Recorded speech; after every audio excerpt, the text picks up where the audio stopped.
Continuando, né, falando ainda sobre entrevista motivacional, agora nós vamos discorrer um pouco sobre o espírito da entrevista motivacional, né, que é um pilar extremamente importante, né. Só fazendo um resumo do que nós vimos até então, nós trabalhamos o conceito de entrevista motivacional, como uma conversa colaborativa para fortalecimento da motivação e o compromisso com a mudança. E aí nós entramos nos pilares da entrevista motivacional e trabalhamos o conceito de ambivalência, né? O entrevistador motivacional, ele vai à busca da ambivalência central para trabalhar e mobilizar a motivação da pessoa, do nosso cliente.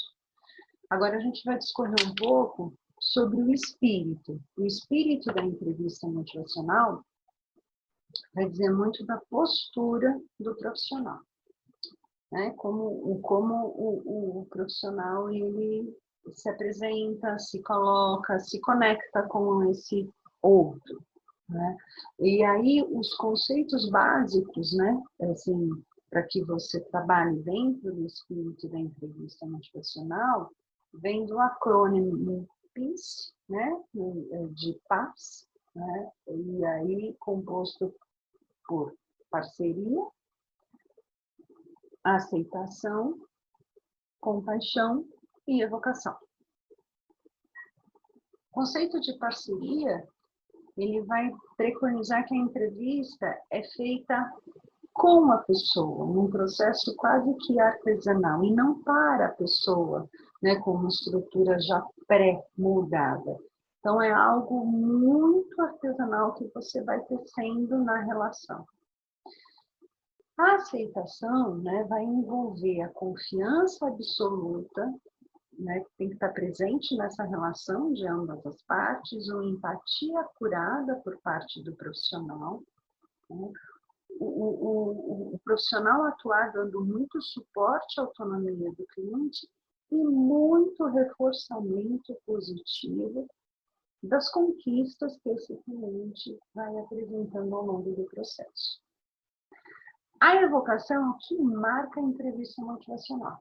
Nós sempre vamos evocar do cliente, né, suas razões, suas habilidades, seus desejos, suas necessidades, para que dessa forma a gente consiga mobilizar a motivação. E uma frase típica, né, dos entrevistadores motivacionais é: você tem o que eu preciso e juntos nós vamos encontrar uma solução. Né? Não é o profissional, o detentor do saber que vai dar a receita, que vai dar a fórmula mágica. Né? A gente atua em parceria, então, assim, o cliente tem o saber, o profissional tem outro saber, e juntos nós vamos chegar ao resultado almejado. A invocação, ela se adequa ao conceito de ambivalência. Eu acho que é importante ressaltar isso, porque as pessoas ambivalentes sobre a mudança sempre vão ter argumentos prós e contras que vão manter um determinado status quo. Né? E daí, a partir do momento que o profissional evoca as forças que motivam a mudança positiva em vez de persuadir, você aumenta a sua chance de sucesso. O que é importante também na evocação é sempre a gente focar a demanda presente, não o que falta. Claro que se o cliente traz, né, assuntos relativos ao passado ou ao futuro, isso vai fazer parte da conversa. Mas o nosso objetivo é sempre aqui e agora, na mudança particular de comportamento que foi foco da intervenção, que é o foco da intervenção. Né? A compaixão, ela vai além da empatia, né? A compaixão entra na terceira edição, né? Porque conforme os resultados dos ensaios clínicos, os autores perceberam que a empatia não era suficiente, né? Assim, eles fizeram um ensaio clínico grande comparando os americanos e os ingleses com os hispânicos, né? E a conclusão que eles chegaram desse grande ensaio clínico, né, é que a empatia não era suficiente para se alcançar o resultado. Por quê? Porque quando eles compararam os dados dos ingleses e dos americanos, tecnicamente, eles eram muito mais ágeis e chegavam muito mais no resultado do que comparado com os hispânicos. Mas, em termos de resultado, os hispânicos quase que se igualavam, né? Porque no idioma, na postura, na fala, os hispânicos se mostravam mais empáticos e mais próximos. A partir dali, eles começaram a perceber que a empatia não é o suficiente, né, para expressar aquilo que a gente almeja com a entrevista multifuncional. E a partir daí surge o conceito de compaixão, né, que o ser compassivo é promover ativamente o bem-estar do outro, priorizando as necessidades desse outro. Não é apenas se colocar no lugar do outro, mas além de se colocar, é promover ativamente o bem-estar do outro. Pensando aí nesse acrônimo PIS, né, assim, esse espírito vai determinar, então, um modo particular de ser, né, porque na entrevista multifuncional a gente trabalha com uma mudança global de comportamento, né, e o espírito da entrevista multifuncional é a base de toda a conversa que acontece, né, porque ela vai comunicar sempre compaixão, aceitação, parceria e evocação, sempre com uma curiosidade muito respeitosa pela ambivalência e com muito respeito pela pessoa que nos apresenta, né? Então, nesses 4 elementos chaves, né, assim, parceria, colaboração entre o profissional e cliente, evocação, evocar, extrair as ideias do cliente sobre mudança, a aceitação, sempre enfatizando a autonomia do cliente, a compaixão, que é praticada em todo o processo. Discorrendo um pouco sobre a parceria, né? Parceria / colaboração, né? Envolve essa colaboração entre profissional e cliente e muito fundamentada no ponto de vista e nas experiências do cliente. Ela contrasta, né, dentro da entrevista motivacional com outras abordagens de tratamento que se baseiam no fato de que o profissional precisa assumir a postura do especialista, e que muitas vezes confrontando e impondo a sua perspectiva, né, sobre o comportamento insalubre do cliente pode impactar negativamente o resultado do tratamento. Né? Isso não significa que o profissional sempre vai concordar automaticamente com o cliente, com as ideias do cliente, com a natureza do problema, né? Ou em definir quais as mudanças seriam mais apropriadas, embora eles possam ver as coisas de uma forma diferente, o processo terapêutico todo vai ser focado na compreensão mútua entre profissional e cliente, né? Ambos vão ter as suas razões. E aí eu sempre volto para aquele conceito da conversa colaborativa. Vamos conversar sobre as diferenças e juntos, como um time, cliente e profissional exploram, né, esse universo de ideias com profunda curiosidade e respeito sempre, tá? Quando a gente está falando de aceitação, a aceitação ela envolve o valor absoluto, né, que é o outro pilar do espírito da entrevista motivacional, né? No reconhecimento do valor absoluto também há uma compreensão na forma do respeito às particularidades do outro, né?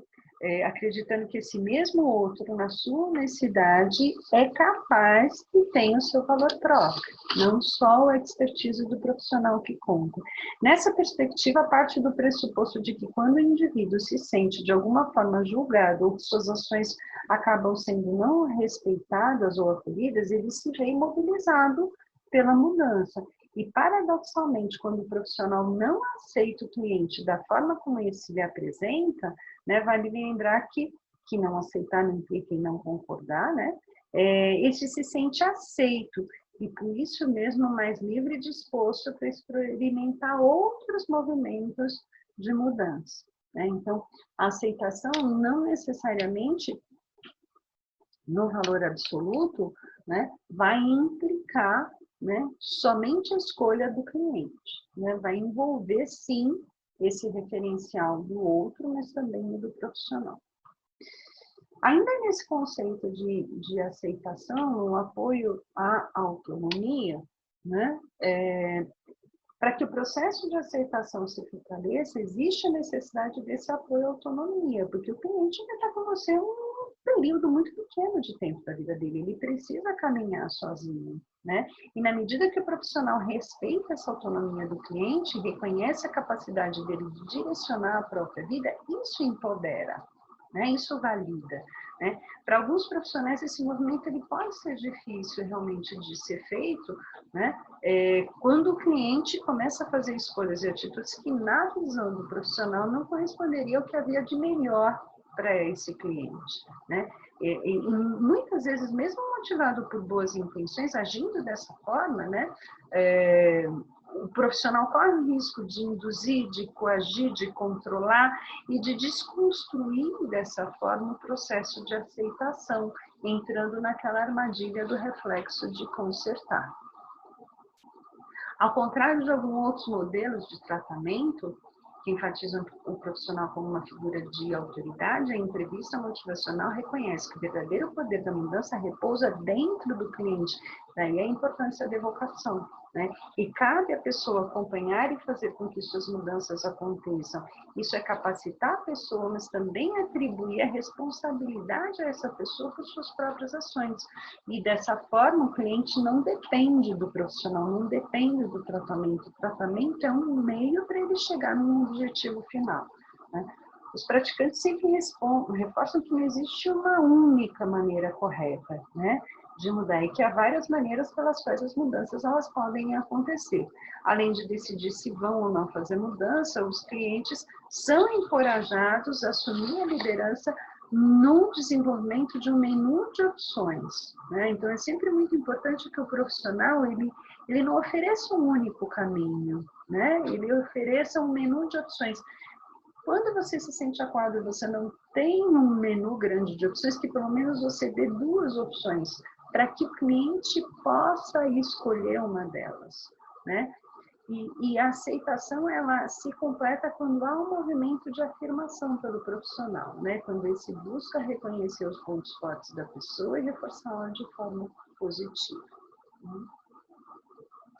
O outro conceito ainda dentro da aceitação é a afirmação e o reforço positivo, né? Afirmar ou reforçar nesse contexto não significa fazer uma declaração que destaque as forças, as habilidades ou as boas intenções do outro, né? É importante salientar que a ausência do pronome eu possibilita a percepção da aceitação e abstenção de qualquer tipo de julgamento. Então, na afirmação reforço positivo, a gente destaca a essência positiva da pessoa, os valores pessoais, as falas de mudança que acontecem dentro daquela conversa colaborativa, né? E aí, assim, como o profissional atua, né? Demonstrando apoio e compreensão mediante as circunstâncias de vida do cliente, apreciando os esforços do cliente mediante as dificuldades encontradas, reconhecendo e agradecendo as mudanças realizadas, tanto as grandes como as pequenas mudanças, reforçando positivamente os esforços e focando mais nos sucessos do que nas falhas, né? As afirmações sempre devem ser acompanhadas da sua comunicação não verbal, né? A nossa postura também interfere nessa comunicação, e não realizar afirmações que possam parecer falsas ou que não sejam baseadas em evidências de realidade. Essas seriam as dicas para o profissional atuar no reforçamento positivo, né? Por fim, para trabalhar ainda esse conceito de aceitação, a gente vai discorrer um pouco sobre o conceito da empatia curada, né? Na perspectiva da empatia curada, ao convite do profissional de um interesse genuíno, verdadeiro pela pessoa do cliente, né? E que ele procure se esforçar intensamente para compreender essa pessoa livre de julgamentos, num primeiro momento. A empatia curada não consiste na identificação do profissional com o cliente, tampouco em sentimentos que remetam à piedade ou à camaradagem, por exemplo. É um envolvimento real, né? Muitas vezes você pode pegar um fora da lei que faz atrocidades, mas quando ele começa a contar a história dele, você consegue entender o sentido do porquê que ele faz aquilo.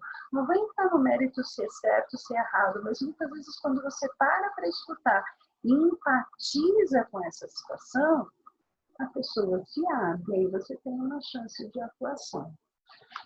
Não cabe ao profissional julgamento. Eu sempre falo, né? Eu não sou padre, eu não tenho martelo do juiz para determinar a sentença. Né? Eu estou aqui para te escutar. Né? Quando eu falo que não cabe o julgamento, tampouco cabe também a imposição das nossas ideias, dos nossos diagnósticos ou das nossas condutas. Né? Os nossos diagnósticos, ideias ou condutas, eles podem ser sugeridos, não impostos. Né? Porque lembrando sempre, né, o status quo compete ao que o cliente deseja, não ao que o profissional deseja. Né?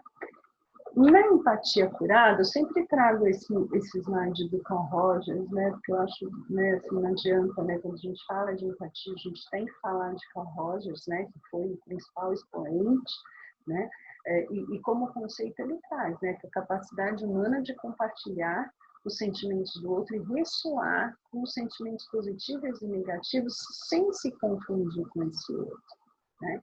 Então, a empatia envolve escolha, envolve interesse genuíno, envolve olhar e perceber, estar disponível, comunicar, compreender, não julgar, isso tudo envolvido pela escutativa. Né? Então, a empatia, esses verbos, né, eu acho que são importantes da gente poder tê-los em mente quando a gente almeja essa empatia curada. A empatia curada clarifica a comunicação e fortalece os relacionamentos. Ela pode ser poderosa na família, educação, amizades e nos negócios. Né? Ela não é uma primazia apenas dos tratamentos de saúde. Né? Nós precisamos da empatia para sobreviver. E é por isso que eu falo que a entrevista motivacional propõe uma mudança global.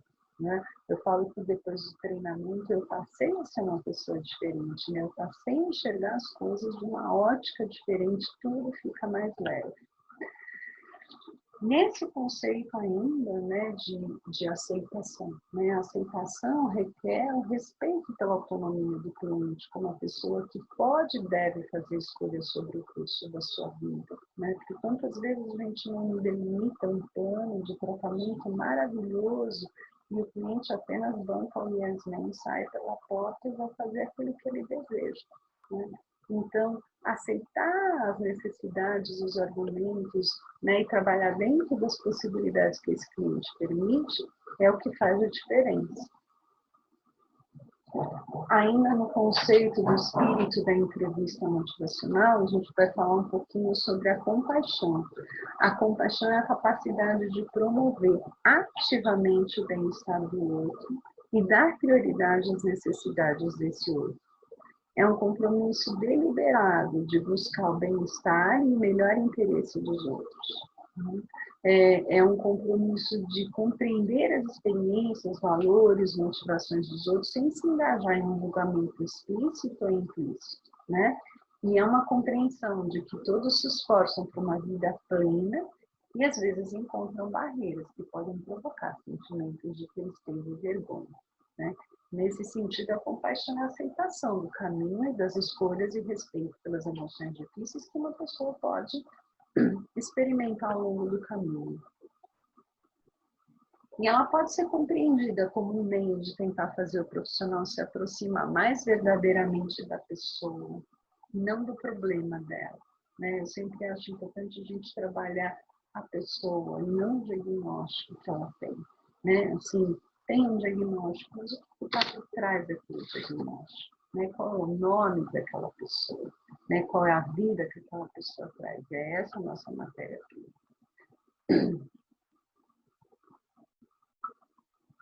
Por fim, fechando o espírito da entrevista motivacional, a gente vai falar da evocação. Né? Na entrevista motivacional, a entrevista motivacional vai extrair os pensamentos, as ideias da pessoa, em vez de impor ou propor as próprias opiniões do profissional.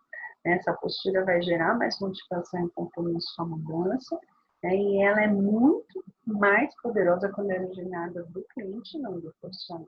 Né? Então, não importam quais as razões, os argumentos que o profissional oferece para convencer o cliente da necessidade de mudar. A mudança duradoura acontece quando o cliente discorda das próprias razões para mudar. E é esse o pulo A, né? O profissional tem que ter essa determinação de fazer com que o cliente evoque, né? Ou melhor, nós vamos evocar as motivações para que o cliente se dê conta desta necessidade de mudança. Então, o trabalho do profissional é extrair essas motivações, né? E não apenas de dizer o que fazer, ou por que devem fazer, ou como fazer, né? Iniciar pensamentos e sentimentos sobre a mudança ajuda o profissional a compreender o que é realmente importante para o cliente e, concomitantemente, ajuda o cliente a ouvir a sua própria verdade. Né? Então, alguns exemplos de perguntas educativas, né? O que te motiva a realizar esse tratamento? O que te motiva a realizar essa mudança? Quais são suas preocupações nesse momento? Né? Quais são as razões que te levam a querer realizar essa mudança? Né? Quais são as suas prioridades e necessidades neste momento? A evocação consiste em ativar a motivação do cliente e recursos inerentes a ele para a mudança. E, nesse sentido, o clínico parte de valores, interesses e perspectivas do seu cliente, propiciando um ambiente estimulante para que o mesmo evoque suas próprias razões e argumentos em favor da mudança. Então, a ideia aqui, gente, quando a gente trabalha no PIS, aqui eu falo que essa é a mandala geral, é a figura geral da entrevista motivacional. Né? Pensando aí nos pilares, né? Nós começamos aqui sempre pela ambivalência.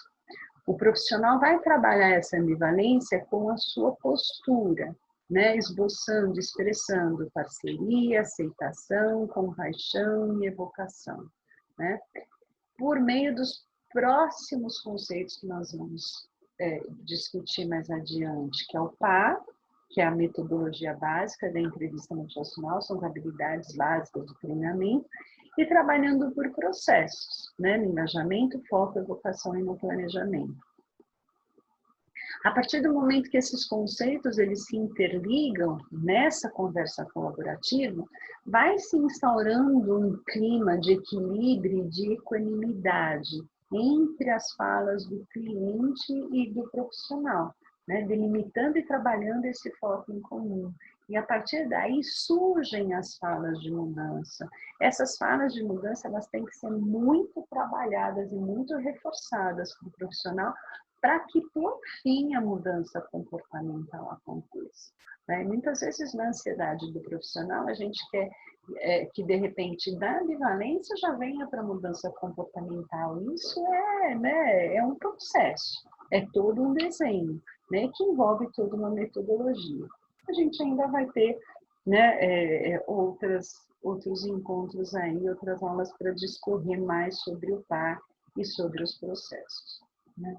O meu slide de fechamento dessa aula é expressando a necessidade da postura do entrevistador motivacional, da gente ser entrevistador motivacional, da gente respirar a entrevista motivacional, né, por meio de uma vontade de ver através dos olhos do outro, né, suspender a sua autoestima, receber respeitosamente o que esse outro tem a te oferecer e desejar seu bem-estar.